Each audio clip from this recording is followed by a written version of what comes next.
Il y a un mois, je vous ai posé une petite question sur Instagram et en post communautaire. Quel est votre plus gros problème avec votre style? J'ai reçu beaucoup de réponses, du coup j'ai fait un petit sondage et la réponse a été sans équivoque. Comment construire un vestiaire essentiel pour économiser de l'argent? Lorsque j'ai vu les résultats du sondage, je me suis dit mais je connais bien cette situation parce que j'y suis moi-même passé. En réalité, c'est pas si compliqué de construire un vestiaire essentiel. Et ce qui rend la chose compliquée, c'est de tâtonner. Et les tâtonnements, en fait, c'est du temps et de l'argent qui est balancé par les fenêtres. Aujourd'hui, je vais donc vous raconter dans les grandes lignes mes péripéties stylistiques. Je vais vous expliquer ce que je ferais si je devais repartir de zéro et quelles solutions j'ai trouvées en fin de vidéo. Perso, je tournais toujours autour des 3 mêmes boutiques et c'était très souvent de la fast fashion, à savoir les 4 cavaliers de l'apocalypse, Zara, H&M, Célio, Jules, Brice. Bon allez, un 5e. Les problèmes avec ça, ils sont évidents.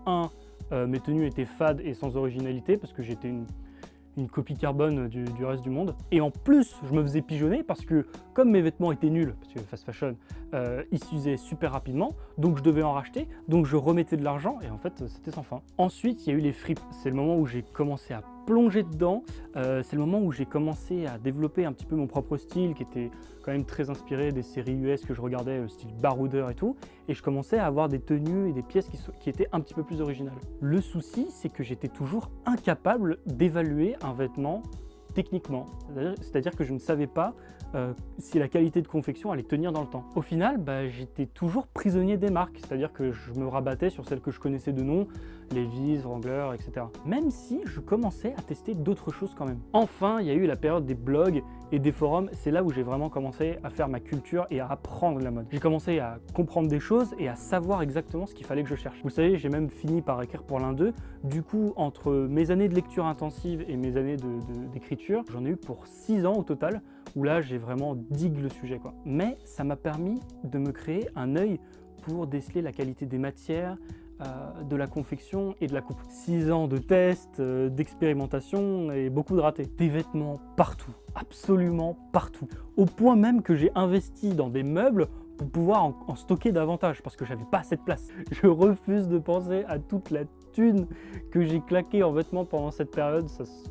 Mais en même temps, sur des périodes aussi longues, on s'en rend pas forcément compte. C'est toujours un petit achat plaisir ou alors tu profites d'une bonne affaire en promo, tu vois. C'est comme si je vous mettais en face la facture de clope de vos 6 dernières années. Vous en pleureriez. Et le pire dans tout ça, c'est que la plupart des vêtements que j'avais, je les portais plus. Donc fatalement, j'ai dû passer par la case fatidique du tri. Oh, quel tri! J'en ai fait don, j'ai essayé d'en vendre, j'en avais tellement que j'ai même dû faire appel à un dépôt-vente pour écouler ce que j'avais. J'étais littéralement envahi, mais vraiment, il y avait des fringues partout. Donc voilà, grande épreuve, évidemment, j'ai pas besoin de vous dire que je n'ai pas gagné au change dans cette histoire. Sauf qu'après, comme j'étais très idiot et que je n'ai strictement rien appris, quelques mois plus tard, rebelote, même problème, c'est-à-dire que j'étais à nouveau entassé sous des vêtements. Cela dit, il faut reconnaître quand même que c'était pas non plus dans les mêmes proportions. Tout ça, c'est normal dans un sens, parce que j'ai accumulé depuis longtemps, depuis que j'étais ado, donc on évolue, heureusement. Tout ça pour dire que dans ma transition au style que j'ai aujourd'hui, j'ai pas choisi le chemin le plus efficace, quoi. Sauf que pour le deuxième tri, cette fois-là, j'ai décidé de tacler le problème direct. Pour m'y retrouver dans mes placards, savoir ce que j'avais dedans et faire le tri, j'ai fini par classifier mon vestiaire pour savoir ce que j'avais. Si seulement je l'avais fait plus tôt, je me serais économisé des années de frustration à pas savoir quoi mettre et à jamais avoir la pièce que je cherchais sous les mains, et j'aurais économisé de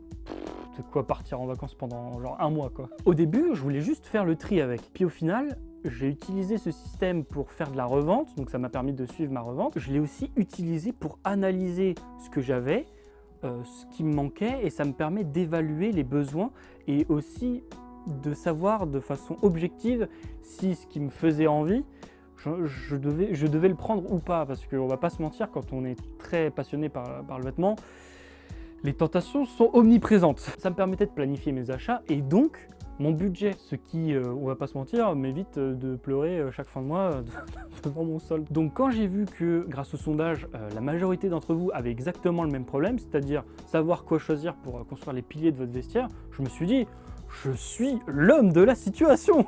Plus sérieusement, j'ai déjà créé une méthode et je vois que ça peut aider, donc autant y aller, quoi. Mais j'ai rapidement compris que le format de ce truc, ça s'adaptait pas du tout aux réseaux sociaux, à savoir Insta et YouTube, pour plusieurs raisons. Parce que 1, c'est beaucoup trop long, soyons honnêtes. 2, le sujet est pas franchement bénéf sur YouTube si je veux faire grandir la chaîne. Et enfin, en fait, comme c'est quand même un gros morceau, le mieux c'est quand même d'avoir un parcours guidé avec des étapes. Donc je me suis attelé à construire un programme autour de cet outil. Voilà. Concrètement, c'est ce que je ferais si je devais repartir de zéro aujourd'hui, si je devais reconstruire les piliers de mon vestiaire à partir de rien, ou même si je devais repartir de la situation dont je vous ai parlé un peu plus tôt. Si ce programme peut vous intéresser, je vous mets toutes les infos dans un lien que je vous mettrai dans un commentaire épinglé. Sachez juste que je fais ce programme en pré-vente pour savoir si les gens sont intéressés, parce que du coup le premier module est fait, le reste reste à faire, mais en fait s'il n'y a personne intéressé, je ne vais pas passer 6 mois là-dessus. Donc vous avez que jusqu'à mercredi pour profiter des avantages de la prévente, je vous laisse voir. Voilà, je ne vais pas en reparler sur YouTube d'ici là, donc je vous invite à aller voir.